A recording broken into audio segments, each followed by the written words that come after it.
was identified as mentally retarded, put back from the 5th grade into the 4th grade, and stayed in that category until I got out of high school. I don't have any college training, but I met a high school teacher who one day changed my life. I was waiting on another student, and when he came in, he said to me, "Young man, go to the board and write what I'm about to tell you."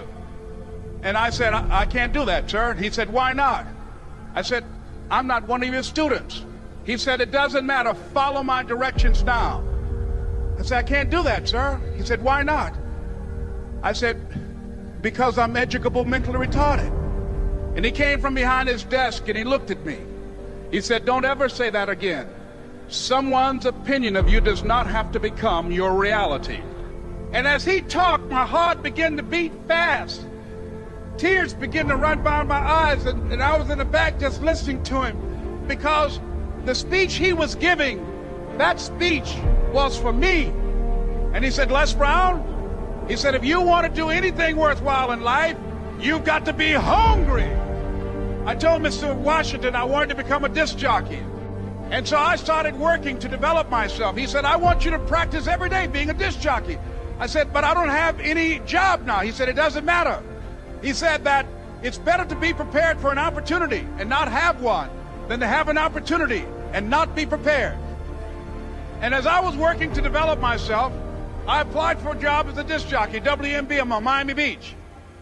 I went to a guy named Milton Butterball. I said, "How you doing, Mr. Butterball? I'd like to get a job as a disc jockey." He looked at me, he said, "Do you have any broadcast background?" I said, "No, sir, I don't." "Do you have any journalism background?" I said, "No, sir, I don't." He said, "We don't have any jobs available." I said, "Yes, sir." I went back to Mr. Washington and I told him. He said, "Don't take it personally." He said, "Most people are so negative, they will have to say no 7 times before they say yes." He said, "Go back again." So I went back again.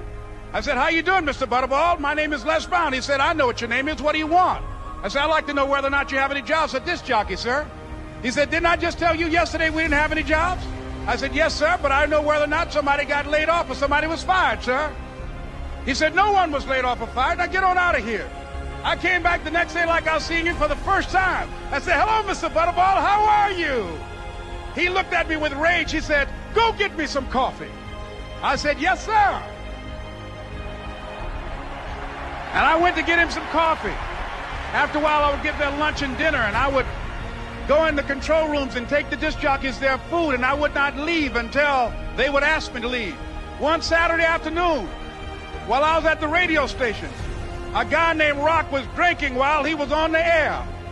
I was the only one there, looking at him through the control room windows, walking back and forth, young, ready, and hungry. Pretty soon the phone rang, and it was the general manager. And I answered the phone. I said, "Hello?" He said, "Les, this is Mr. Klein." I said, "I know." He said, "Rock can't finish his program." I said, "I know." He said, "Would you call one of the other DJs in?" I said, "Yes, sir." I hung the phone up. I said, "Now he must think I'm crazy." I called my mom and my girlfriend, Cassandra. I said, "Y'all turn up the radio and come out on the front porch. I'm about to come on the air." I waited for about 20 minutes, and I called him back. I said, "Mr. Klein, I can't find nobody." He said, "Young boy, do you know how to work the controls?" I said, "Yes, sir." He said, "Go in there and don't say nothing here." I said, "Yes, sir." I couldn't wait to get behind those controls. I put on an old Stevie Wonder record called Fingertips.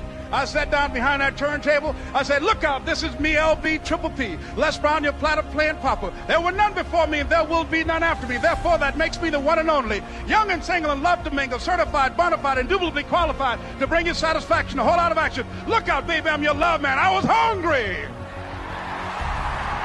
I was hungry. You got to be hungry. Begin to know that you have greatness within you. And if just one of you here begin to envision yourselves as being blessed and highly favored to reach your goals, if just one of you capture the essence of what that means, that you have greatness within you and a responsibility to manifest that greatness, that you can make your parents proud, you can make your school proud, you can touch millions of people's lives And the world will never be the same again because you came this way. It was hard, ladies and gentlemen, coming to speak to people. And I was facing financial difficulties in my own life. I was behind on my bills and my dreams, and I'm saying to them, you can live your dream. It was hard, ladies and gentlemen.